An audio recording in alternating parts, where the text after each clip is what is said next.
Look like you know what you're doing. Look like I know what I'm doing.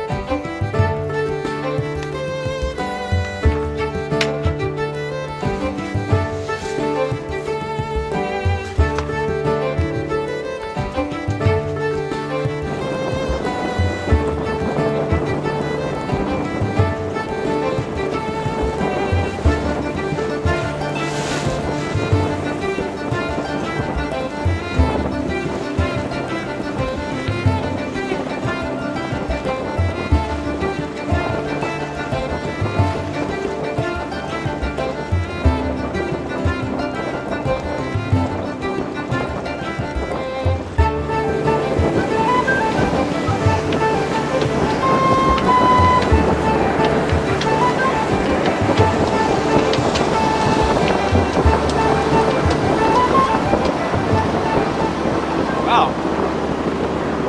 Jets, powerboats. Leaving Petersburg after 9 months. We've been here for 9 months. And now we're leaving Petersburg. We're on our way to Thomas Bay, just across Frederick Sound, about 20 miles, to what we hope will be a quiet anchorage. Probably going to be a little cool though. Huh? Probably going to be a little cool. It'll be cool because it's at the foot of the glacier there, or near the foot of the glacier, so it's going to be cold. But, you know, we won't be staying that long, a couple days maybe. Yeah, hopefully we'll get a chance to bust out the kayak. We're going to anchor behind what island tonight? Yeah. What's the name of it? Reed Island? Yeah, I think it was Reed. I think it's Reed Island. There's a little island inside Thomas Bay. And that's where the anchorage is. Look down at the... So anchor there, and then tomorrow see if we can go up. There's an anchorage closer by the anchorage, which is not really considered a good... Only if it's in really good weather. Yeah, so hopefully be able to pop up there, inflate the kayak, and go explore around a glacier. It doesn't come all the way down to the water, but you can hike, kind of do some hiking and go back in. So that should be pretty cool. So that's what we're going to do. Go exploring glaciers and little nooks and crannies of southeast Alaska, but the cruising fleet has arrived. It's kind of strange because we got here at the end of the season last year and there was no one around. We have the place pretty much to ourselves. We're going to definitely miss Petersburg. We're definitely going to miss Petersburg, but there's a lot of people flooding into town, buying souvenirs and chart books and groceries and all that kind of stuff. And heading off to fishing destinations. I think it was Rob had that charter boat. We're at Point Baker. He was picking up a group of people, and we go off for a week of fishing, which sounds pretty cool. Yeah. So we have 10 weeks. 10 weeks. Yeah. We'll see where we end up. 9 weeks anyway, and then we just cruise around. So. Should be a pretty good adventure, I think. I'm hoping. I'm hoping. I think so too.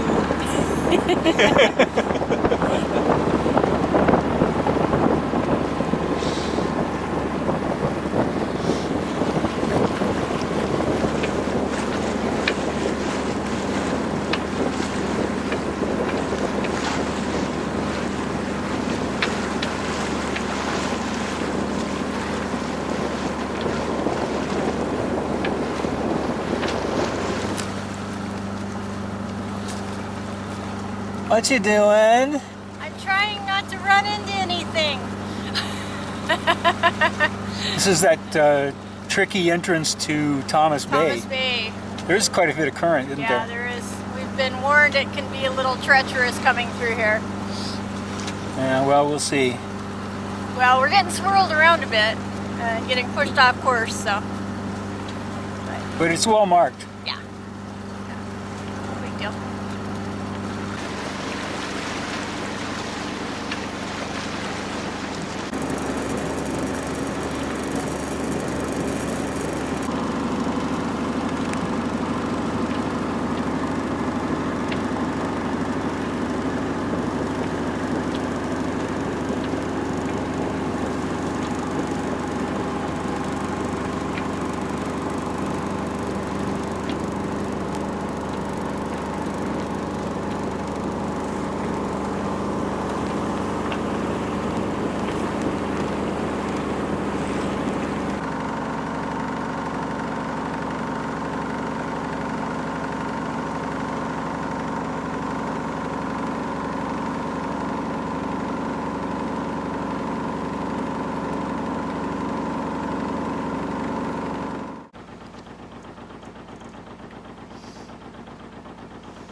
good.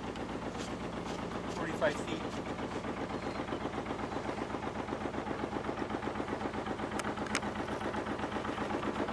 Nice little place. We saw a whale just a few minutes ago, right over there. I thought he was coming this way, but he changed his mind.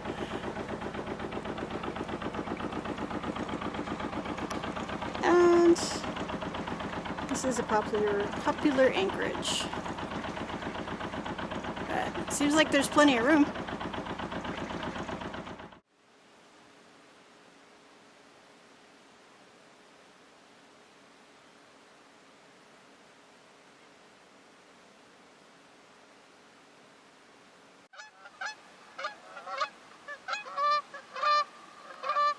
Undo the sun.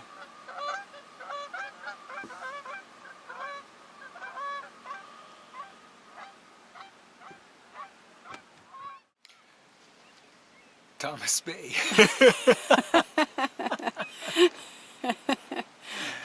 You just set up a nice dramatic shot like that and I'd blow it by laughing because, you know, it's just so perfect.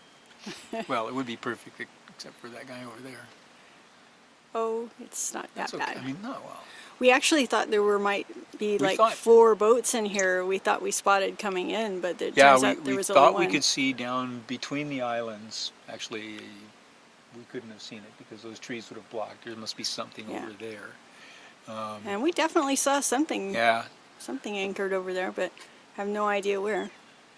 but anyway, you know, there's one sailboat at the next cove up, which is not as good of an anchorage as this one, at least according to, you know, the guidebooks, Charlie's charts, which is, if it's in Charlie's charts, you can pretty well count on seeing someone in there this summer, I think. Yeah, yeah. But Well, it's guaranteed spots where you don't have to worry too much, and it's been well scoped out. It's a yeah, good and boat. it is beautiful But anyway. we bought a couple of other books to go along with that before we left. We bought the Yeah, and I spent a lot of time in Quito's cave, pumping the local fishermen for information. You know, their favorite anchorages. Where do they hide when the weather gets bad? Not only did you pump them for information, you took your computer along and had them point spots out to you. That's right. It's kind of devious, I took my laptop and went, you know, pulled up the chart and I said, what about that? And they go, yeah, right there. You know, so dropped the little hook, little anchorage icon in the appropriate spot. You know, and they would give me a little information about the entrance. Like, for example, well, Ken told us that this entrance could be treacherous.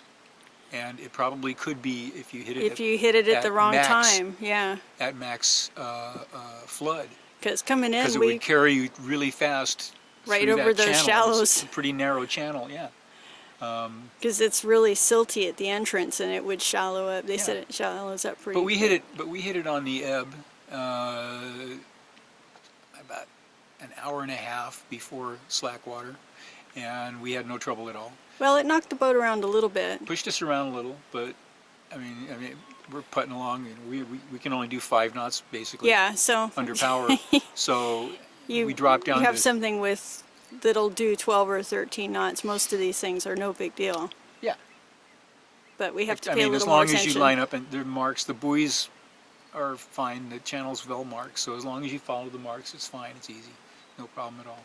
And it's a beautiful setting, and How many boats do you think could get right here? Probably 2 not more? that many.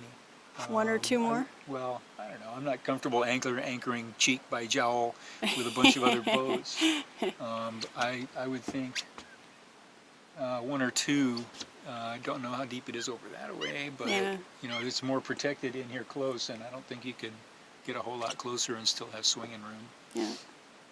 1 or 2 more boats in here, and 1 probably at that other cove. And then there was one when we were coming in, which would Yeah, there look was like one there. you could put another one in You there. could probably put another one in there, and then across the way at Spray Island, there's another anchorage in there. But that's getting pretty cozy. That's getting pretty cozy. I would we hate hope we to don't come have in. to find that kind of crowds. Yeah, I would hate to come in someplace and, want to drop the hook and have to elbow in a little bit. I don't like getting too close, so. No, me neither. We like our privacy, but it's a very popular cruising ground, and that's what's... Cruising's getting easier, and more people are doing it. Baby boomers are retiring, and you know, an awful lot of us baby boomers wanted to do this, and now we can. So, and some of us can do it in style. Some of us have to, you know. Some of us aren't driving 50-foot trawlers, you know, but that's okay. We're out here too. Well, I was comparing it earlier. We were out here first. I was comparing it to riding a motorcycle. I mean, when on this boat we get to experience a little bit more of our surroundings. Like we could feel the chill coming off of the glacier coming in. Yep, because we aren't inside a heated cabin looking out through the picture windows. Yeah. But it's more in touch with... But if you were going to be here for, like live here and cruise here permanently, oh, absolutely, live that's here the and way commute, I would go. Absolutely, a Nordic tug or Grand Banks or something like that. Yeah, something real fun and easy to tuck in some of these little places. Comfortable. Something comfortable, but something small. I thought our boat's nice and comfortable. Once we're on the hook, you get down in the cabin, it's nice and comfortable. You know, when it's not comfortable is when you're underway in bad weather, and there's no place to hide from it, except, you know, you can tuck up under the Dodger. Yeah, but that's why we pick our weather carefully. Yeah, I mean, that's just sailboat thing. That's just the sailboat. And we admit that this is the wrong kind of cruising grounds for this kind of boat. This kind of boat, you know, down in the South Pacific, trade wind sailing between the islands, out in the open ocean. But here, with all these channels and stuff, you can't really sail. So as a motorboat, she's underpowered. Yeah. And sailing is almost, you know, we haven't done it yet. Haven't sailed yet. So, oh well. I'm going to take a few more pictures, and then we're going to go down and have another cup of coffee, because it's starting to get really brisk out here. Well, the lows it's supposed to get down into the low 40s, I think. Yeah, but I think it'll be a little cooler with that wind coming off the glacier. Mm.